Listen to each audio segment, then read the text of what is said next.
I located a house, let's say $150,000 ARV. It has $35,000 in equity, needs no work. Seller decides to get rid of it for $115,000.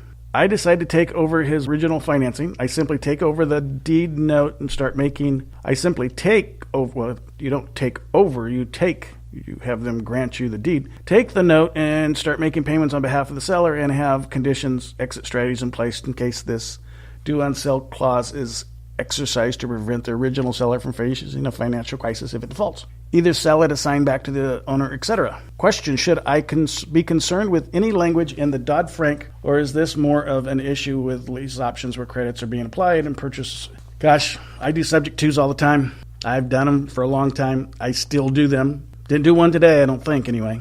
Might have. We buy a lot of houses. It's just not an issue.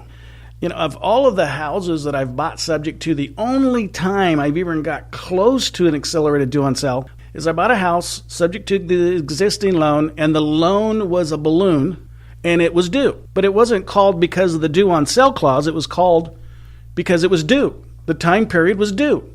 All I did was get it extended. I mean, it's no big deal. It's not that hard. Don't overthink some of this stuff. It's $35,000 in equity on a $150,000 transaction, so 115, 65 or 60% of 115 or 150 is 90. 70% of the 150 is 105. So 115 is outside of what I would like. Now, if it's in a high demand area and it absolutely doesn't need any work, then yeah, you might say, hey, I can sell it and flip this thing and make 20 grand on it. But if I did my math right, 70 times 100 is 70,000. 70 times 50 is 35. 35 and 70 is 105. Yeah, and so you're almost at 80%. Boy, you're really pushing it on that. And I don't know if I'm going to back up. I wouldn't buy the deal at 115. I'd still need more there. The only way, no, I wouldn't do it. I guess you could do it if you had enough money in reserve that if they did call, and I've never had them call it, but you would convert this into a long-term passive and make some considerable money down the road, because you'd take your 115 loan, you would wrap it. You would look at your 150 ARV that is today with no repair costs because it's in good condition. You'd look at the value of what you think it'll be in 5 years. And in my city, I know we're going up 5%, which would be way too much to calculate a 25% increase.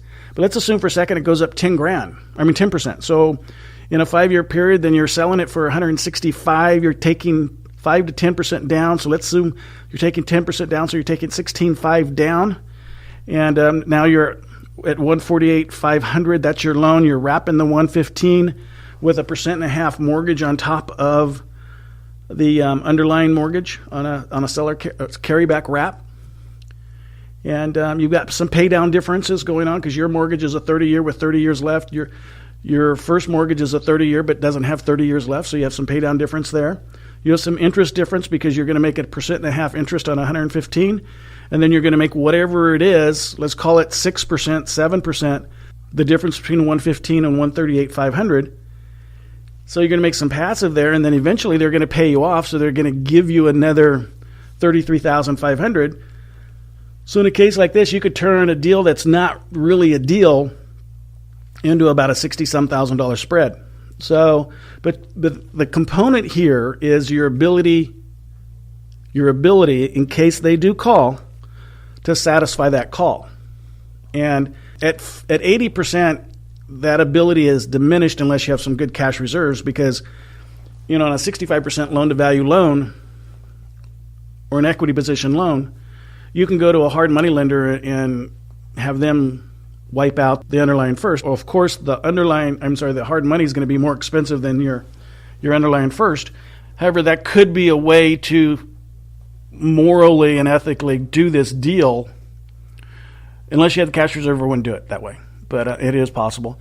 And again, it's a mini deal. And gosh, if the neighborhood were in really high demand, maybe you'd take the chance. I just don't know if I would.